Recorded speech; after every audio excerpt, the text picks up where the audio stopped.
trailer. Sorry. We're on to the trailer.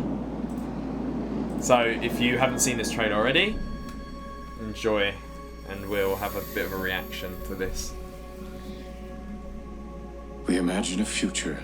He loves a close-up to the face, doesn't he? Oh, in IMAX as well. Yeah. And our imaginings horrify us. By the way, if you get a chance to watch this, you have to see it in IMAX. Yeah. Don't have a headache. They won't fear it The sound design is amazing in it as well. until they understand it. I loved all these inserts throughout And the they film won't understand it to convey his thoughts when he's thinking about certain until they've neutrons. used it. Yeah. Can we let's pause that there actually, because I really want to discuss that straight from the bat because it's quite a complex thing to talk Do we about. want to come off the trailer now? That's right. think- Just very quickly. Yeah. Because it might activate some things, some thoughts in our head. But did you notice how? I think there's no point in doing spoilers for any of this stuff, for either of these films, because they're not really relevant. We didn't really spoil Barbie. No. Oppenheimer, if you don't know the historical, I think it'll help you for us to talk about this film, because I'll tell you why it was a little bit confusing. We but had to talk about it after the maybe film. we're intellectually inferior to those who are listening, but I think you just made a really good point, maybe without even knowing. Oh, no, I'd like to think I did he's- probably know what I was thinking. His obsession and hopes and dreams, and I think quantum physics is it's unimaginably difficult to understand. Yeah. Okay, and I don't think the film goes out of its way to try and tell us what it means and what it is. And I think that's clearly a good idea. It leads more into the politics of what's happening. But just briefly looking at to imagery to identify with his passions. And I'm just like buzzing about this because did you notice how he has those same kind of flashes towards the end? But they represent his anxieties about what he has accomplished. So like, you have dreams of like accomplishing something and you think about them, and then when you also have thought process, after the fact, right? And you reflect on your behaviors, and it's funny how his dream of working in quantum physics has led to him to have such guilt about what has happened. I thought that was just a really good kind of almost oxymoronic device there, where at the start the flashes of atoms and things are representative of his dreams and his willingness to learn, and then the flashes of the atoms and the atom bomb going off and all that kind of stuff is flashes of his guilt and how many people that died as a result of what happened in Hiroshima. Yeah. Okay. Right. Theory will take you only so far. Yeah, these individual representations we're talking about. Yeah. I don't know if we can be trusted with such a weapon. Cillian Murphy in this film is... But we have no choice. He is so good, and he really does just become... Is anyone ever?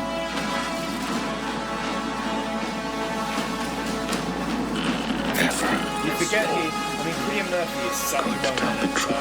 He's been in so many famous things like, Peaky Blinders. He's obviously been in... I think this is his 6th film with Nolan.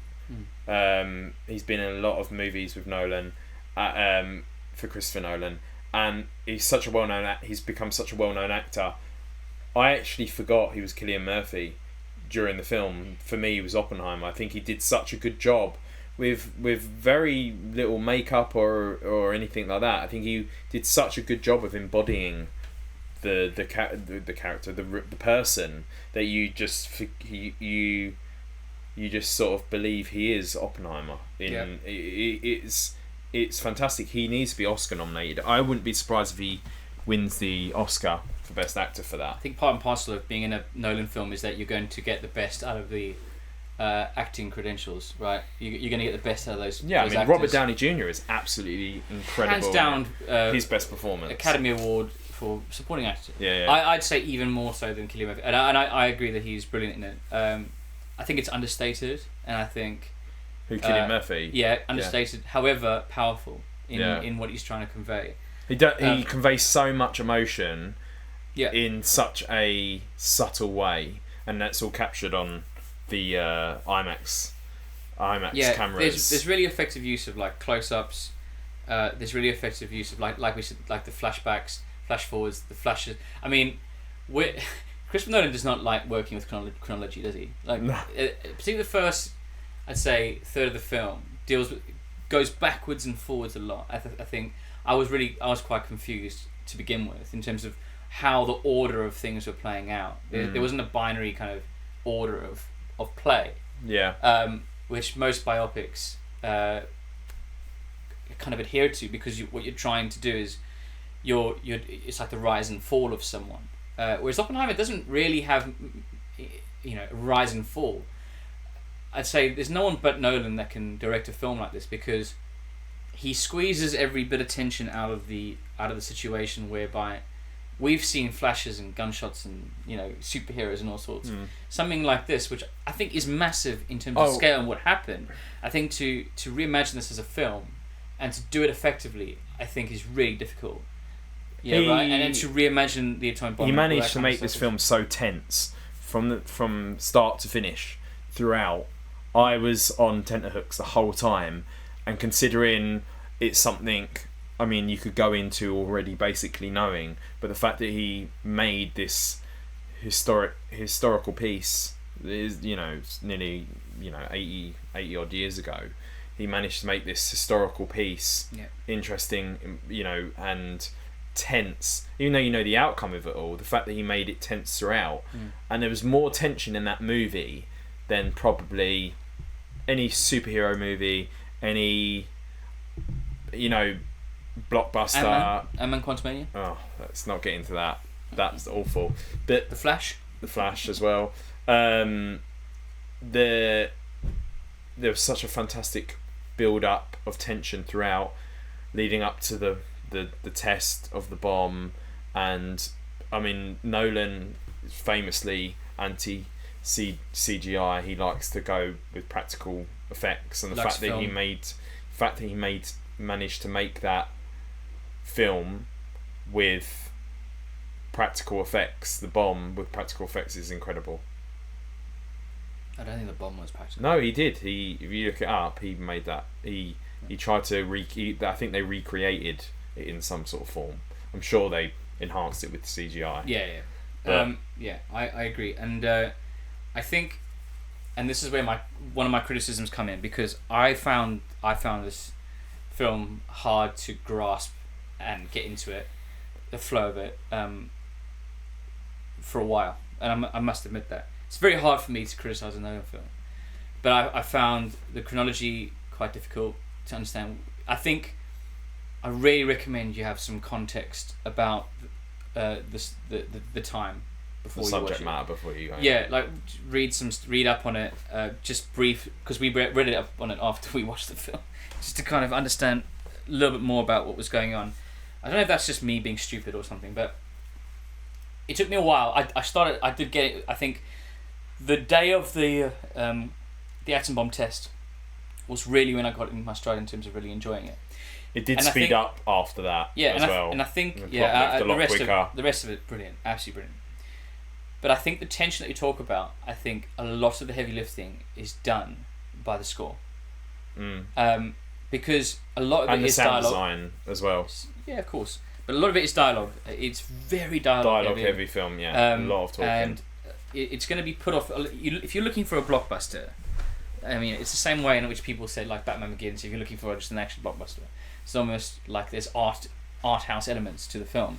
I think in this one, the biopic level, I think that it reminded me a lot of Lincoln by Steven Spielberg. Okay.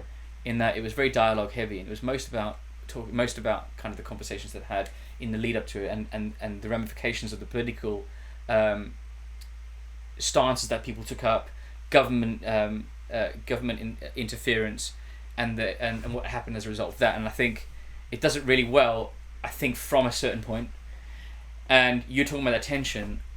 I think the music and that tension that it was building, Christopher Nolan loves having really strong score, even in dialogue scenes. But I think even the way he shot some certain scenes and the way the editing was. But what I'm saying is my criticism is that where I'm really straining to listen and understand the conversations, and to get myself into understanding the complete context of what's happening in the film, I'm straining to listen to the conversation because the score is intertwining itself with the speech to create this tension, and that can be quite. I don't know if that's just because of how I hear things. I was struggling to hear some of the conversations because of the score, and I know people were very critical, and I'm not saying this because people were critical of Tenet with regards to that. I didn't feel they had a problem at all. I had a problem at all with that. I think I did watch it with subtitles because people told me to. I didn't have a problem with that at all in Dark Knight Rises, because those kind of films, they were action blockbuster films. I don't know why people needed to understand so much about what was going on, or understand the nuances behind the Tenet going backwards in time and all that kind of stuff. Whereas with this, I think it's very important you understand and hold on to every sentence, because the expository element is so important to driving it forward. Yeah. Then you get Christopher Nolan's filmmaking, which then adds so much to it. I think if you miss out, it's very important that you say focus, because there's a lot that happens in the first, in his early life, in the first 20-25 minutes to first act, about the communism USA party.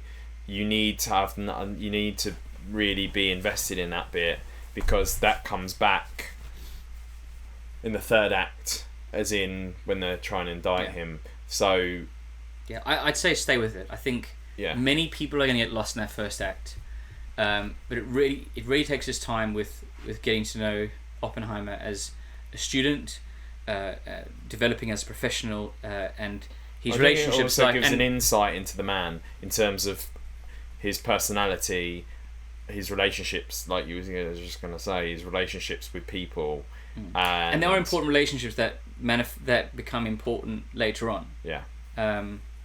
Without spoiling it, like they are people that he speaks to, that motivate some of his decisions. The acting is first class from everyone. There's so many people that just pop up. Josh Hartnett's in it; he's fantastic. Rami Malek. I mean, Rami Malek's got a very small role, and it just shows you the caliber of acting when you've got someone like Rami Malek. I hope I'm saying his name correctly, but him turning up, he only has a couple of lines in it, and he's great. Gary Oldman turns up for a cameo, and he's brilliant in it.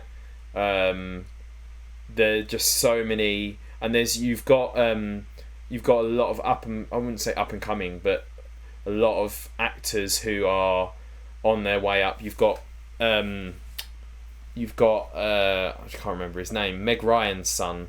He's Meg Ryan's son, and who's that? I can't remember his name's Jack, but I can't remember his dad's famous as well. His dad's Day After Tomorrow.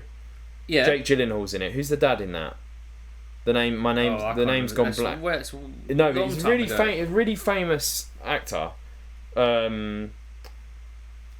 Mine's gonna go blank now. It's gonna really bug me. Okay, while you look for that, I'll talk about cast. I think it is an absolute pleasure to watch these people act. Dennis Quaid, Jack Quaid, is his name.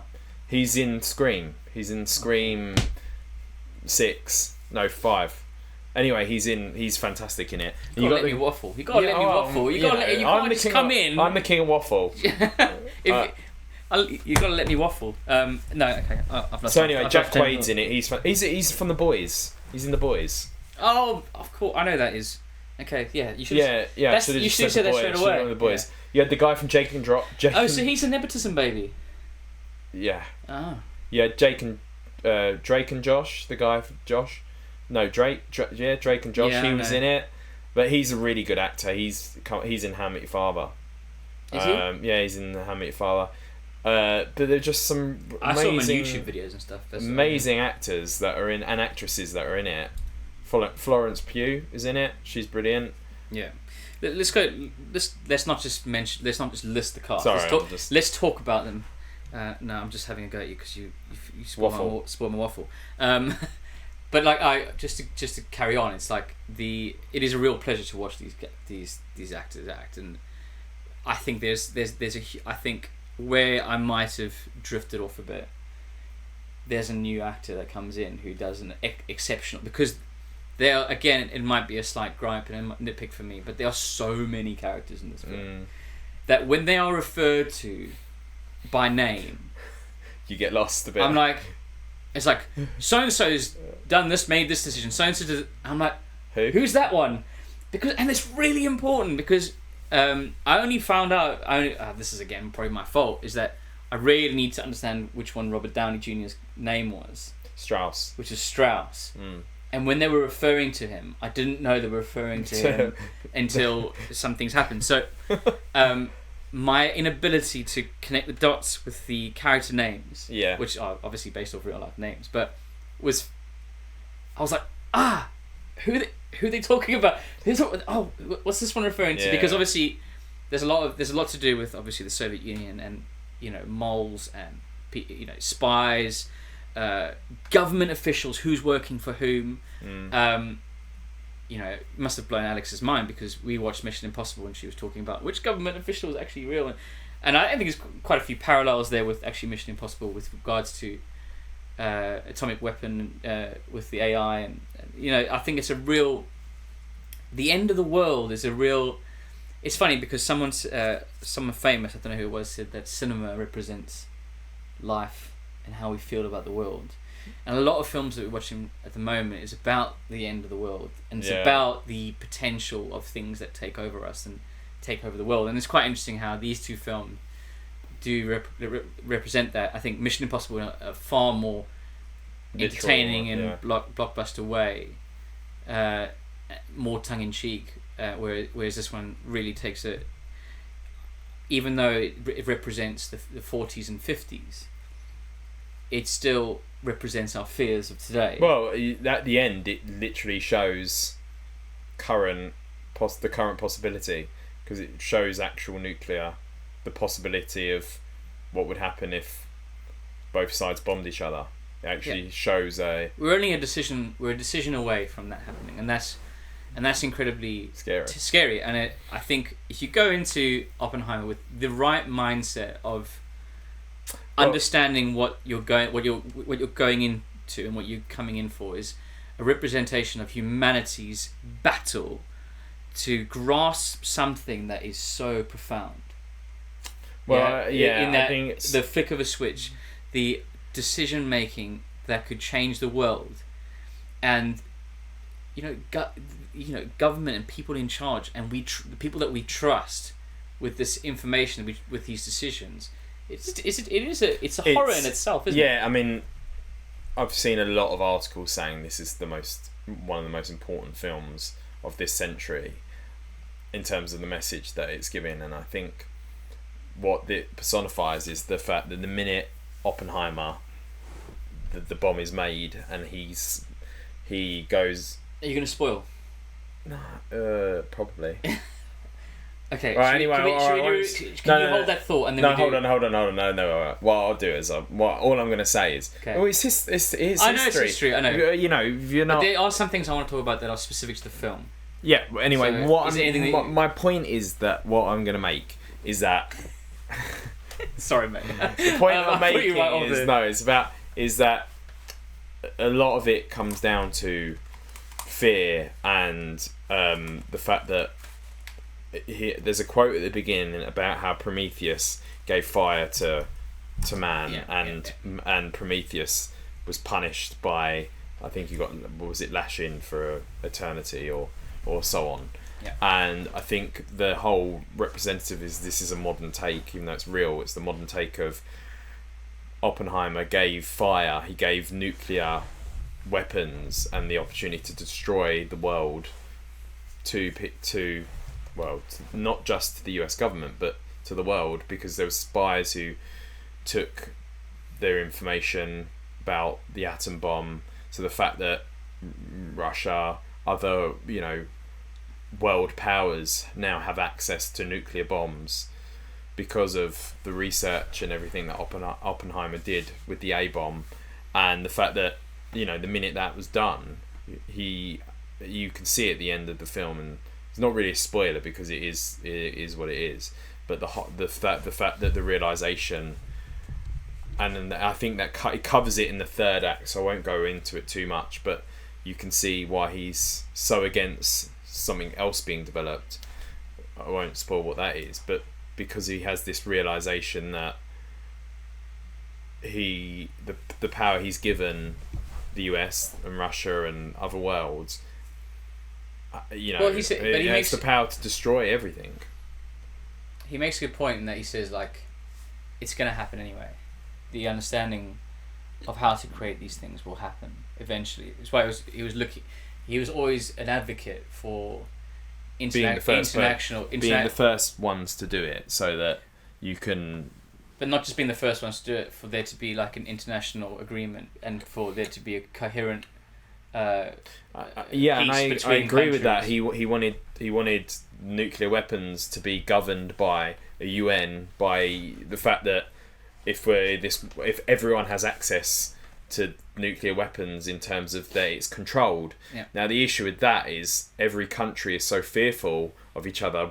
We had two at the time, especially. You just had 2 world wars where you had, you know, countries betraying each other and at war. That there's this fear that no country trusts each other. So as much as there's the ideal that every country should be in harmony, there is the fear that a country will betray another country, you know, or try and invade and so on. So in an ideal world that would be the case, but you see in the third act the way the US government acts and behaves with it all, the way that, you know, the investigation, everything happens, that there's at the core of it is fear. They want to be the leading power in it. So they control, yeah.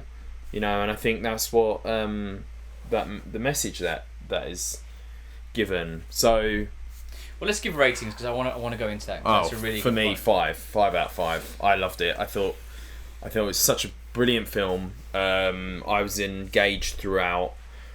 It was very tense. I'm not sure if it's my favourite Nolan film, but I think it's up there. I think I preferred that to Interstellar. Mm-hmm. If I would watch Oppenheimer again. It surprised me because I genuinely went into Oppenheimer knowing it would probably be a great film, but I didn't know that I would enjoy it as much as I did. I'd probably put that over Tenet, and I'd probably put it over Interstellar. I wouldn't put it over the Dark Knight trilogy or Inception, but I really enjoyed it. So I think it was a masterpiece. I think that might be Nolan's Schindler's List. His dark period piece. It covers a really tough and dark period of human history. So 5 out of 5 for me. Fair enough. You're not going to give it 6. Well, if we're going, I would give it 10 out of 5. I think you can give it. I think we're allowed to give 1 6. 2 6s per year. Well, I mean, you can't give it on the first. You can't give it on the first episode. But this year, I don't think there've been some great films out. But I mean, I don't think there's been any. I mean, I'm trying to think back to what's come out this year, but I don't know if there's anything that I'd say I would give a 6 for. I mean, I'll talk about Indiana Jones. You haven't seen the new Indiana Jones. I'm not saying that's a 6 or even a 5, but I mean, the last film I think I saw in the cinema that got me this excited and I came out really thinking about it was probably The Batman. Which is just such a good film. That or The Triangle of Sadness were my 2 favourites of last year. Okay, you had to get arty with it, didn't you? It's not arty. I think you'd love it. It's so good. Are you a fan of The White Lotus? Yes. Yeah, you'd like that. But anyway, no, I love Mission Impossible, but we'll do that in another pod. No, yeah. But anyway, so I would give it 5 out of 5. What about yourself? I will give it 4.5. I think you might need to rewatch it. No, and that's I think that because of the that's sounds. why it's masterful. Like it's such a superbly crafted. I'm surprised you're giving a Nolan film not 5. I know, but it's not within my wheelhouse of interest. It is interesting. My lack of context prior to the film and understanding of the historic events, it shouldn't be important. But I think to your layman moviegoer, I think it's going to be difficult. I do think so. And if that's not the case, I think I need to be challenged and maybe go back to school because. But I did generally understand it. I did generally enjoy it. I was thrilled in some parts.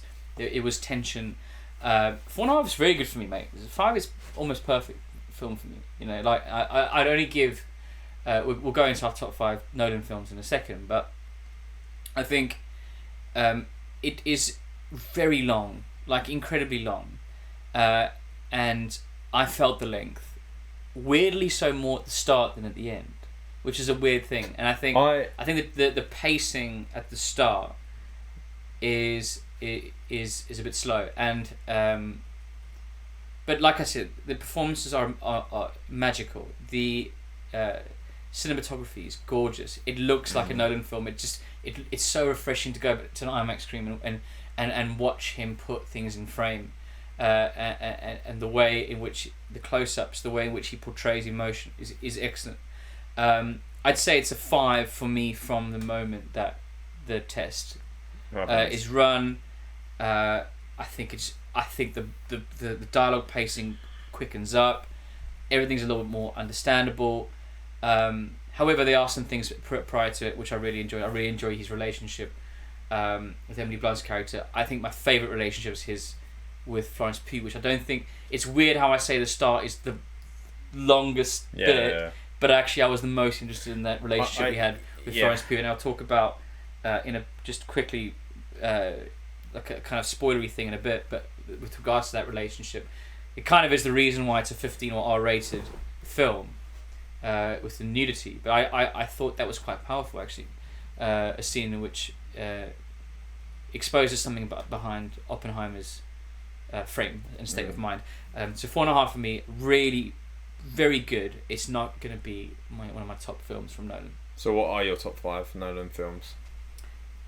Before we go into that, because I'm going to be sectioning these things out. See, listen, we're going to try and get some viewers. You can tell he's the podfather. Well, no, it's this is planned and strategized, mate. Okay, all right.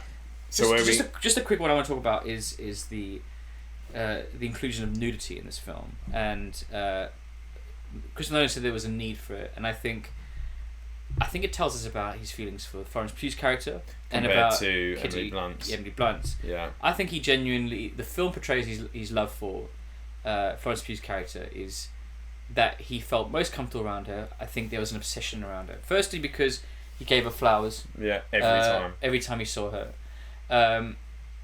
he was very. He didn't give up when it came to her.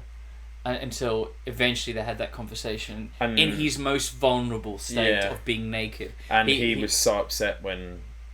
Yeah, and when she died, there was a, and so that scene where he's being interrogated, and he's feeling uncomfortable because he is, quote unquote, naked. Psychologically, I think it's so brilliant because what it tells us is that he identifies feeling uncomfortable as being naked, and it's only when he's with Florence Pugh that he is actually okay with being naked, and so is she. And there's a scene where she's asking him to read Sanskrit, and she's naked, and so he I think he values like the human body, and like that element of it was really, and then like just like a double whammy is that you then get the nakedness element from a completely different perspective of Emily Blunt's character, of which she's seeing them have sex. I think that's really good because you're first going like he's really uncomfortable. Yeah. Then you're seeing it from her perspective of them together, which is creating that kind of jealousy, and it's quite funny because like he's like, I've already told you about this. I feel like his relationship with Emily Blunt is more out of she thinks he's a great man, and even despite all of it, she's like, she keeps relaying the fact that, you know, you've got to be strong. You're the person to do this. You're the person. And I don't know whether it's more of like she was in love with the idea of what he was able to achieve, and whether that was actual love, and he was actually more in love with Florence Pugh's character. But whereas the relationship with she was like the first, like your first love. I think his relationship with Emily Blunt is more of feels more of a duty kind of thing. Operational. Because he gets her pregnant, and I think the more I think about it, the more I like this film. But the more I think about Emily Blunt's character, the more she's probably one of my favourite characters because she's so flawed.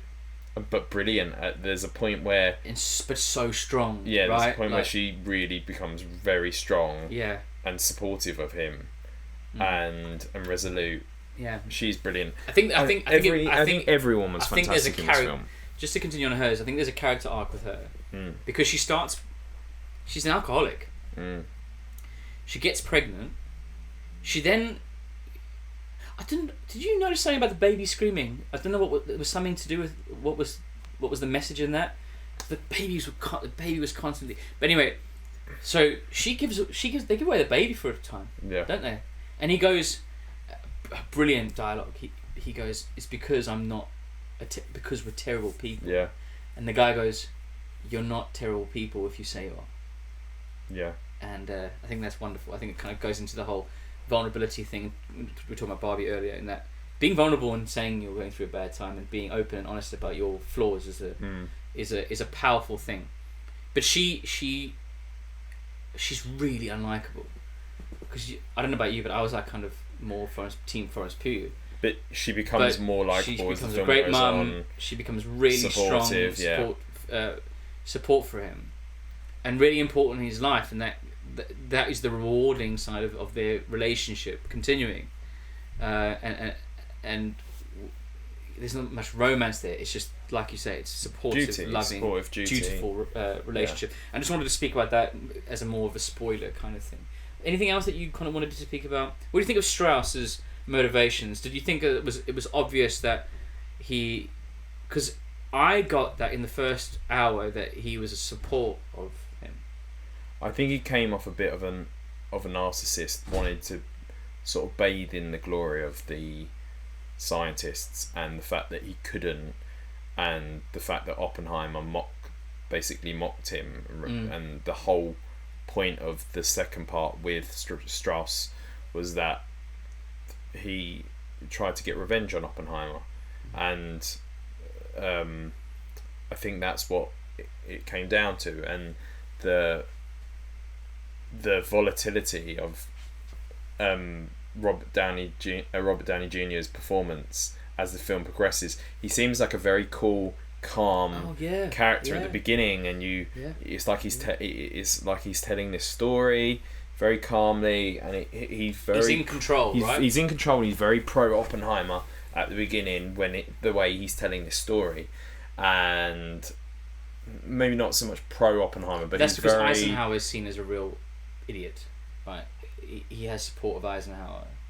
Is it Eisenhower? Who's the president at the time? No, it was